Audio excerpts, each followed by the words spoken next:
Welcome to Imprint, a podcast about creating a home and life you love. I'm Natalie Walton, an interior designer, stylist, and best-selling author focused on a holistic approach to homes. Each week, I'm sharing insights and interviews about the creative process to help you enhance both your interiors and well-being, as well as provide you with the tools and resources to make considered and sustainable choices with all that you create. If you'd like to have more calm and order in your home every day and finally declutter all the stuff that's holding you back, come join the Decluttering Masterclass, where you will join a 21-day decluttering challenge and learn the methods that I use in my own home to control clutter and stay organized. This is the last time the course will be offered at this introductory price. Join today at nataliewalton.com/declutter. Hello everyone, I hope you're all well, and I'm really looking forward to sharing today's episode with you. It's a topic that relates to so much of the creative process and how we live our lives, and I hope it inspires you to live with less, but in a beautiful, considered way. We're going to talk about one of my favorite concepts, which is less but better. It's a phrase coined by Dieter Rams, who was a German industrial designer who used to design products for the consumer goods company Braun. Many of you will know of him and his work.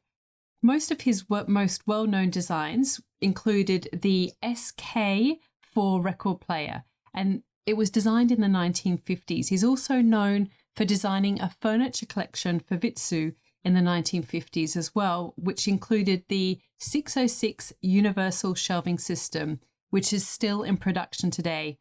He actually designed the shelves in response to his growing concern with waste. He wanted to create a product with longevity in mind. It's the type of system that's really well made and can be easily dismantled so that you can take it with you if you ever move. And it's something to really keep in mind if you live in a rental home and you can't install inbuilt shelving. It can be dismantled, you can adjust it to your space, you can buy different parts for it, and it's such a clever system, very timeless, and looks just as relevant today as it did when he designed it way back in the 1950s. And it's such a well-designed product that, like I said, not only does it look good today, but it's one of those things that it's made with a real deliberate consciousness in terms of the parts and how it all comes together. I really encourage you to take a look if you're not familiar with it, although I'm sure you'll recognize it once you do. And I'll put a link in the show notes so you can see for yourself. I'm sure once you see it, you'll go, oh, right, I didn't know that he designed that.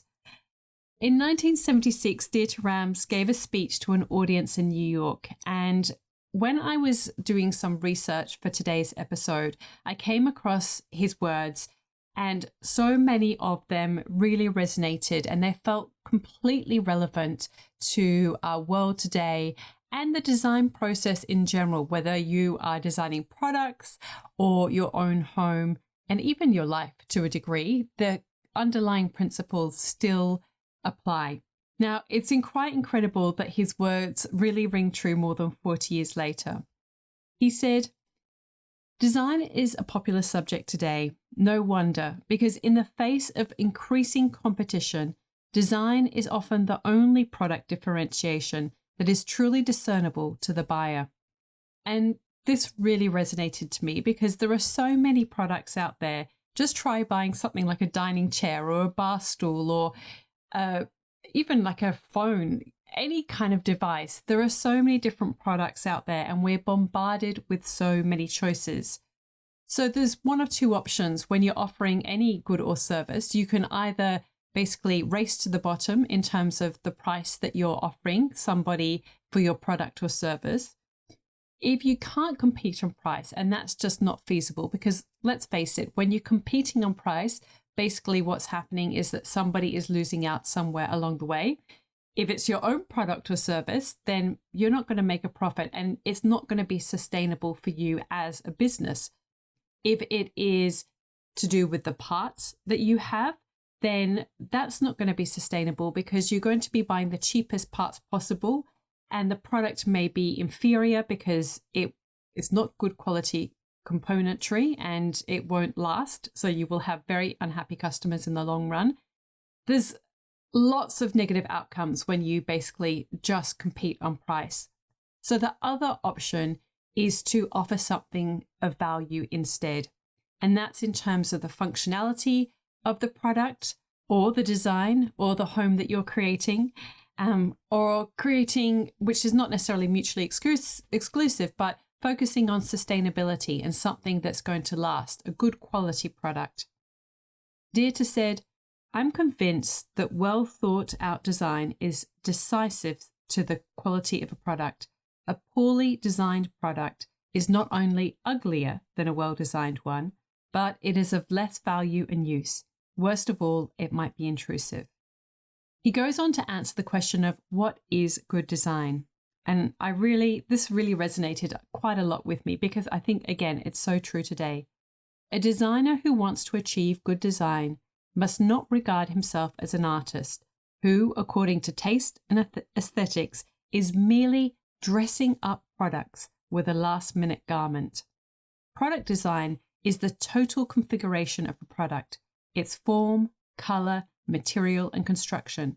The product must serve its intended purpose efficiently. As I said, I really think you can apply this idea to designing a home.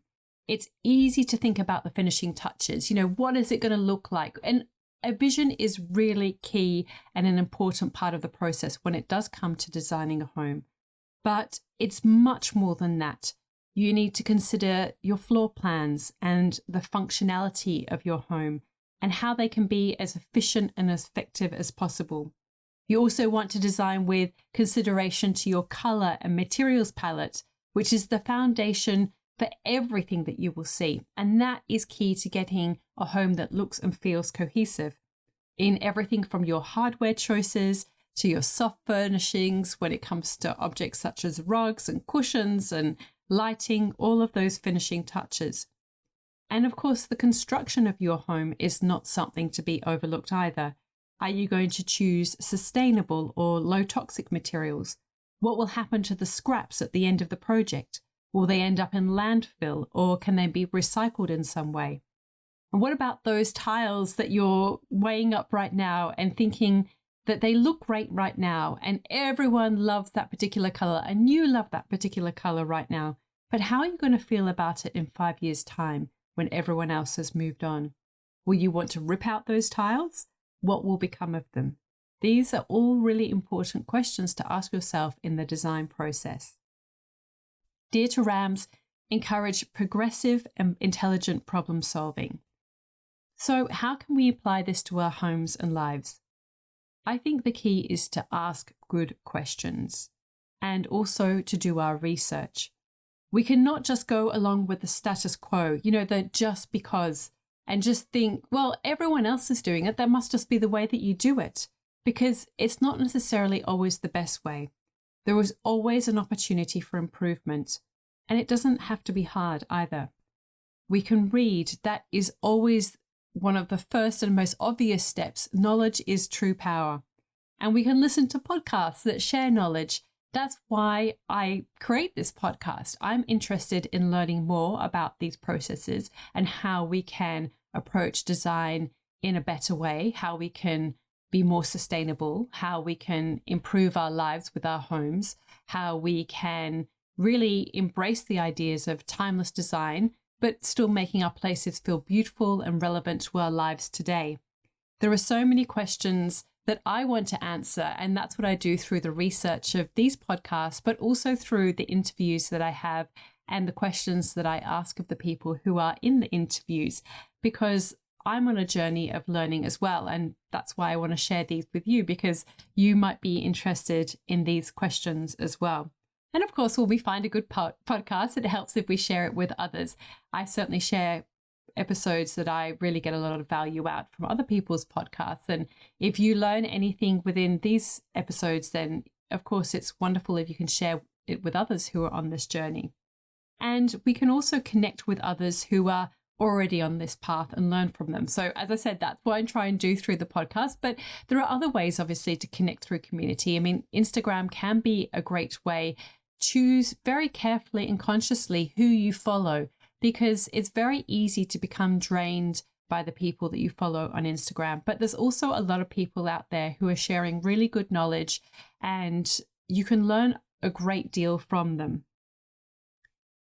Dieter Ram said, "For design to be understood by everyone, which good design should strive to do, it should be as simple as possible."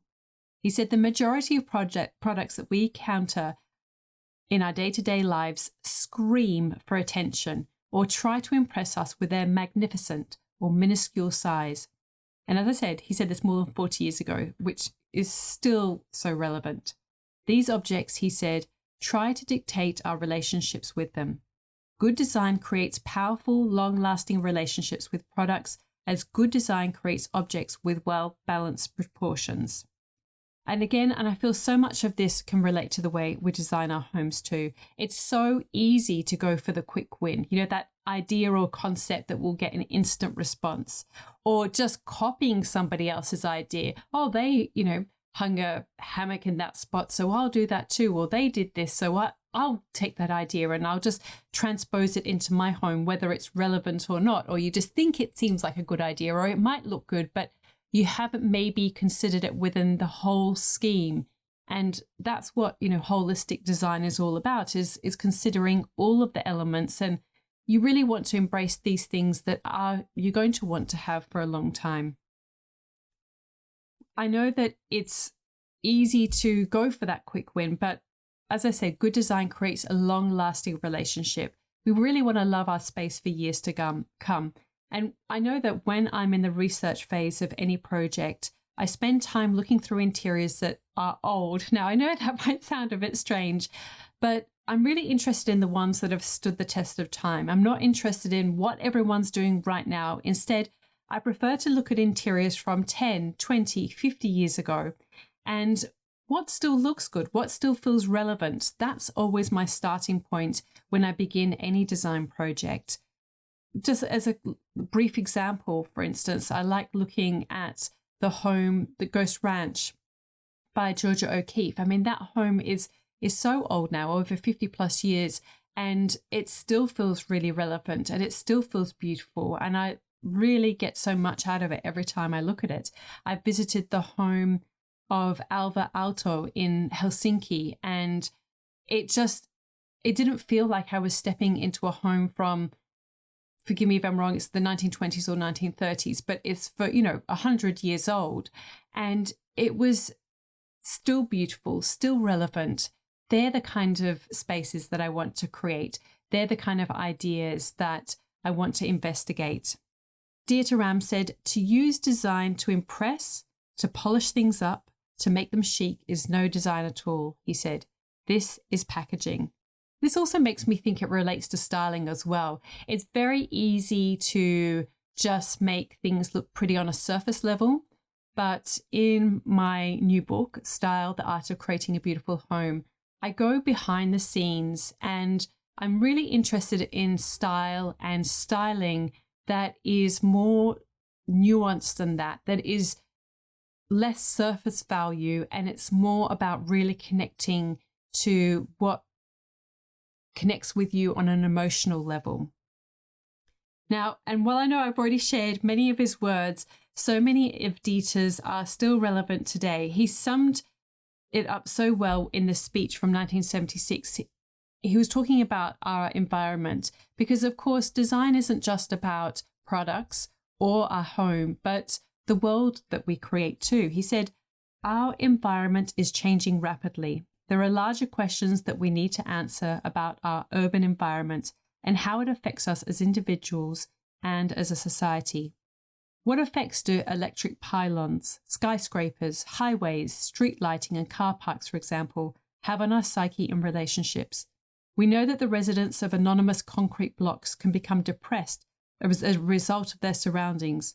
But who is researching these things systematically? Who takes all of this really seriously?" And this is what really resonates. Well, it did for me, and I wonder if it does for you. He said, I imagine our current situation will cause future generations to shudder at the thoughtlessness in the way in which we today fill our homes, our cities, and our landscape with a chaos of assorted junk. What a fatalistic apathy we have towards the effect of such things. What atrocities we have to tolerate. Yet we are only half aware of them. I find that so powerful to think that he was writing about future generations, which is us, and yet we're still doing that ourselves. And finally, I want to close out with this quote from him about what he says about the environment, because again, we could be talking about today. He says, this complex situation is increasing and possibly irreversible. There are no discrete actions anymore. Everything interacts and is dependent on other things. We must think more thoroughly about what we are doing, how we are doing it, and why we are doing it. Now, I've shared more of his words than I was expecting to, but they are powerful and a really timely reminder that we are responsible for the world that we create around us. Embracing less is not just important in the design process, but also in the way that we participate in the world. I spoke recently in episode 53 about the power of embracing less noise in our lives, how much mental space all of the constant imagery and information can take up in our brains, and it really doesn't allow us time to think our own thoughts or prioritize what's most important in our lives. It can drain us of our own creativity and ability to solve simple problems, basically because our brains are overloaded. As Deirdre Ram says, we need to consider the way of living with less when it comes to our physical world too. And I truly believe that we can make positive change. We can take responsibility for what's happening all around us. And I'm a big believer that that can start in our homes. We can focus on living a life of less but better. We can choose to only have the things in our homes that serve us and add to our lives rather than clutter and complicate it. Because how often do we have things? I mean, I don't know if you're home right now, but maybe take a look around at what you've got and just see, like, the stuff that you see. Is that cluttering your home? Is it just complicating it? Or is it actually helping serve you in some way? It's a really good question to ask yourself. When you get back control over all of your possessions, you get more freedom and time to focus on what really matters. When we've got more order in our homes, it's so much easier to live that way. We can save so much time. We're not kind of walking backwards and forwards from one end of the house to another. We're not searching for things. We're not kind of double handling things or having duplicates. We can just waste a phenomenal amount of time and money when we don't have that basic order in our homes. And I really found this true, this idea of getting freedom and time to focus on what really matters recently after making donations in response to the devastating floods in my local community. As some of you will know, the Northern Rivers region had basically the worst floods on records, and it was heartbreaking. I mean, people lost their lives. Others were stranded for days on top of their roofs as literally our local community came together and got out boats and were rescuing people.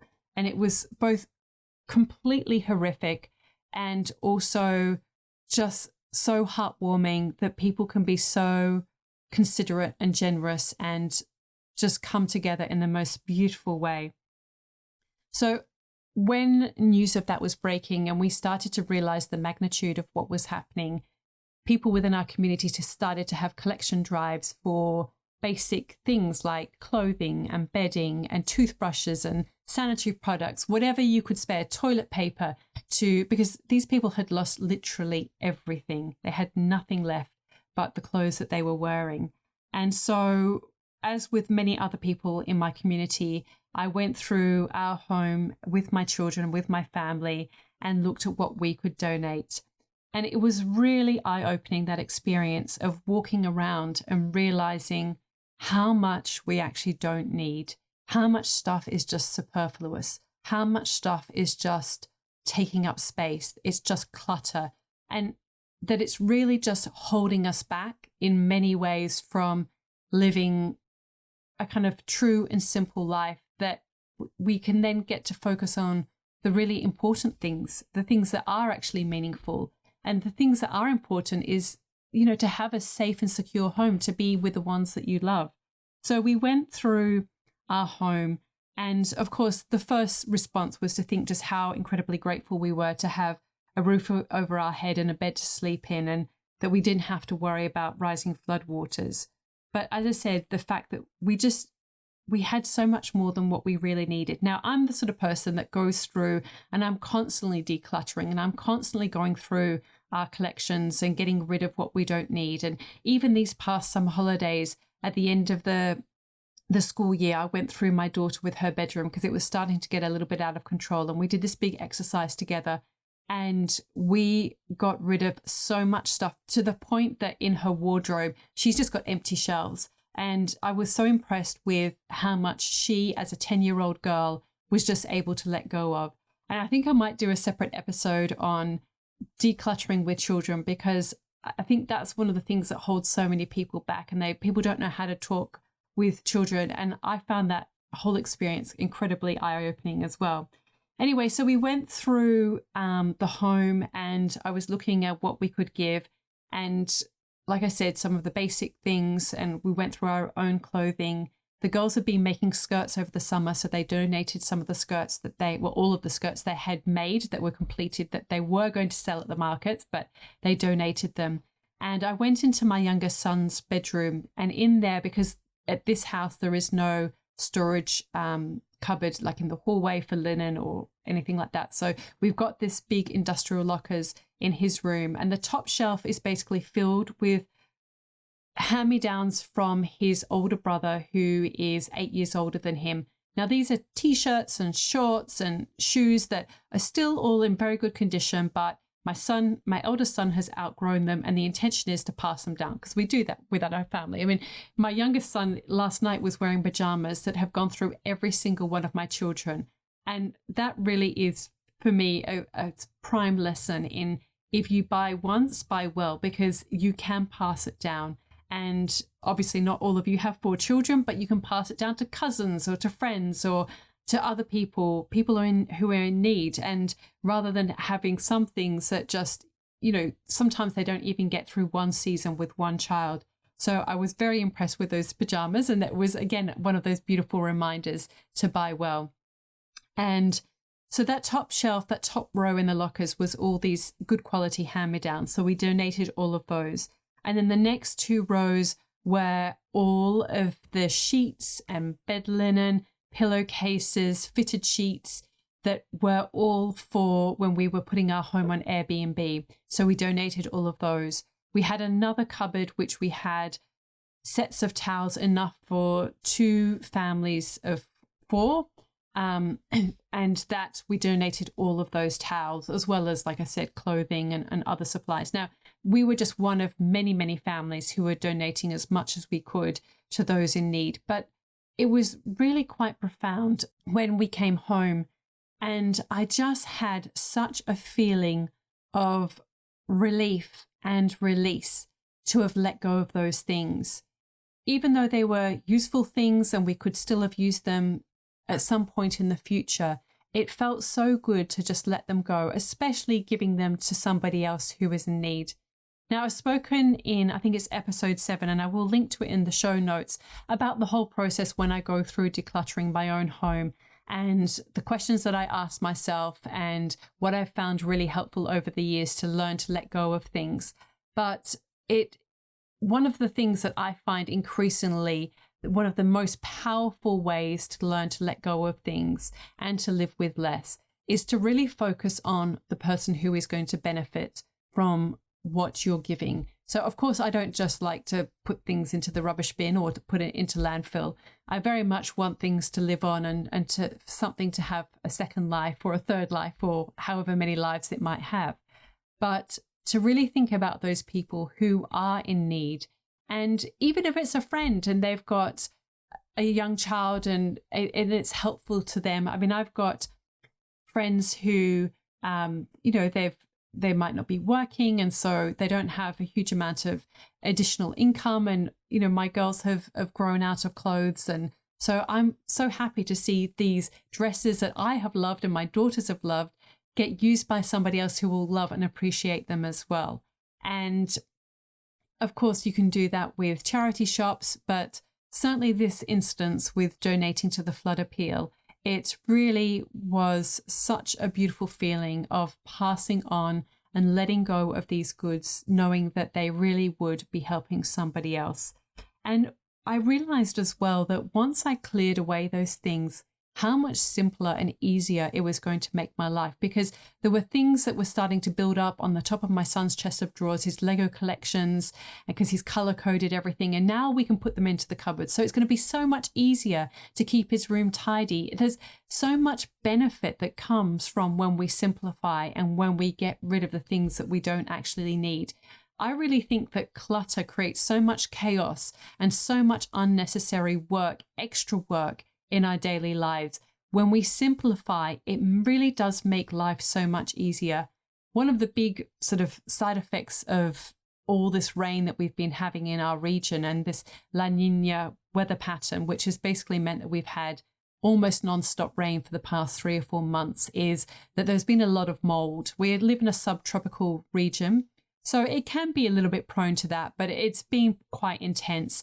And the more stuff you have, the more stuff you need to clean, the more stuff that you're constantly having to dust and trying to ensure that it's not going to get moldy, and it's just more work.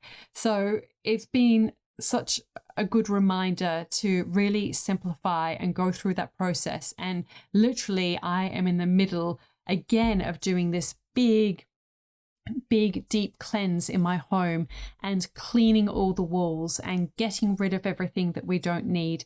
And we have literally started at the front of the house. We got on the weekend the high pressure hose and hosed down all of the front of the house, the steps, because the dust, I mean, living in the country, you do get the dust from the road, but so that dust attracts mold. And like going through all of the rooms in the house and cleaning every single surface and ensuring that everything that we need is something that we truly want to have in our home. And it's not just there because that's just the way that it's always been, or that we're just living in the status quo, or we're just living in some kind of stasis, that we're actually being intentional about what we have in our home.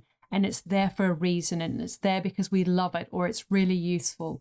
And I really don't need any extra work in my own life. I'd rather use that time and spend it with my children, or go to the beach, or have, be able to do something enjoyable, rather than just spend my life cleaning the dust and the mold and up after my children.